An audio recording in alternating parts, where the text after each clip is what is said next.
Samajwadi party के नेता आजम खान के जौहर विश्वविद्यालय में 40 में से 38 बिल्डिंग्स को आरडीए की तरफ से ध्वस्त करने के आदेश किए गए हैं। ऐसे में जो तमाम छात्र हैं अब वो प्रोटेस्ट पे हैं और जौहर विश्वविद्यालय के बाहर अब अपना तंबू गाड़ के प्रदर्शन करने लगे हैं। कुछ लोग हमारे साथ मौजूद हैं, हम बातचीत कर लेते हैं इन्हीं से। भारी बारिश के बीच ये जो है प्रदर्शन कर रहे हैं। आपसे शुरुआत करते हैं, ये बताइए, भारी बारिश के बीच तंबू लगा है, किस तरह से देखते हैं अब आप लोग? देखिएगा, यहाँ पर जो लोग आ रहे हैं वो एक शिक्षा के मंदिर को बचाने के लिए आ रहे हैं। ऐसी बारिश में आप देख रहे हैं कितनी ज़्यादा भीड़ लगी है। ये किसी व्यक्ति का मामला नहीं है, निजी मामला नहीं है, ये सिर्फ शिक्षा के बचाने के लिए आ रहा है। विश्वविद्यालय की यहाँ पर लोग आते हैं, पढ़ाई करते हैं, दूर दूर से बच्चे यहाँ पर दूर दराज से आ रहे हैं, पढ़ने के लिए आ रहे हैं ना, ताकि तो अगर इसको ध्वस्तीकरण कर दिया जाएगा तो फिर आगे कहाँ पढ़ेंगे। ऐसे आसपास में कहाँ कोई विश्वविद्यालय भी नहीं है ना, सरकार ने ऐसा कुछ बनाया ही नहीं, विश्वविद्यालय टाइप का कुछ है ही नहीं। तो फिर आप ये बताइए मुझे, किस नज़र से देखते हैं अब भारी बारिश के बीच हम देख रहे हैं तंबू भी गाड़ दिया है, छात्र छात्राएं प्रदर्शन पर बैठ गए हैं, प्रोटेस्ट पर बैठे हैं, कह रहे हैं जब तक अपनी मांगे पूरी नहीं होंगी तब तक हम यहाँ से उठेंगे नहीं। देखिए, ये जो एकदम से अल्टीमेटम जो जारी किया गया है, ये चंदा चोरी और यहाँ जो अयोध्या का जो राम मंदिर का जो चंदा चोरी हुआ है उससे ध्यान भटकाने के लिए, और जो जंतर मंतर पर सीजेपी का जो प्रोटेस्ट चल रहा है उससे ध्यान भटकाने के लिए उनको एक बड़ी खबर चाहिए थी, जो हिंदुस्तान की राजनीति में इससे बड़ी खबर शायद कोई और ना हो। और रही बात 38 भवनों के नक्शे की, तो तोड़ना ही उसका हल नहीं है। हो सकता है सरकार उसमें अपनी दखल अंदाजी ना करके उसमें रवैया ऐसा अपनाए ताकि उसका नक्शा भी पास हो, अगर नहीं है तब। ये बताइए, आपका क्या नाम है? राजा।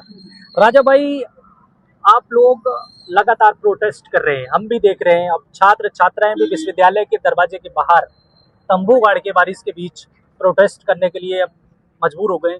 आप लोग क्या कुछ कहेंगे? देखिए, मेरा कहना यही है कि शिक्षा का मंदिर है, इसको मत बर्बाद करो, इसको मत कहो कि हम तोड़ेंगे इसको।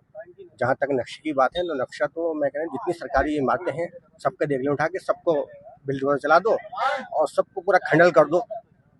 उसके बाद में आप अपने मजे अपने लो। AIM MIM के जो अध्यक्ष हैं असदुद्दीन ओवैसी, उनका ये कहना है कि मुस्लिमों की तालीमों को जो है निशाना बनाया जा रहा है। इसमें तो कोई शक ही नहीं है, वो सही कह रहे हैं वो।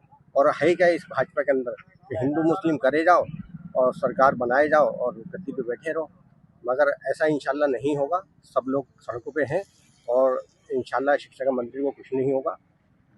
ये मोहम्मद आजम खान ने बहुत मेहनत से अपने और खून पसीने से और पूरी ज़िंदगी अपनी इसमें लगा दी है, बाहर से और यहाँ से चंदा इकट्ठा करके। उन्होंने चंदा चुराया कोई है, ये तो चंदा चोर हैं। तो आप लोग, आपके पास अब मुझे लगता है 12 से 13 दिन का वक्त जो है विश्वविद्यालय प्रबंधन को शेष बचा है। क्या इस बीच आप लोग जौहर विश्वविद्यालय के लोग क्या कुछ करने के लिए अब आगे आ रहे हैं? नहीं, हमारे जो है गुजारिश यही है कि ये कुछ नहीं होना चाहिए। अगर कुछ अल्लाह न करे कुछ ऐसा होता है तो बिल्डोजर पहले हमारे पास चलेगा, इसके बाद में। तो विश्वविद्यालय को बचाने के लिए तमाम छात्र छात्राएं अब प्रोटेस्ट पर हैं और जौहर विश्वविद्यालय के गेट के बाहर अब तंबू गाड़ने के बाद धरना प्रदर्शन पर बैठ गए हैं। साफ तौर पे उनका यही कहना है कि जब तक हमारी मांगे पूरी नहीं की जाएंगी तब तक हम लोग इसी प्रोटेस्ट पर बैठे रहेंगे। जी मीडिया के लिए सुरेश दिवाकर, रामपुर।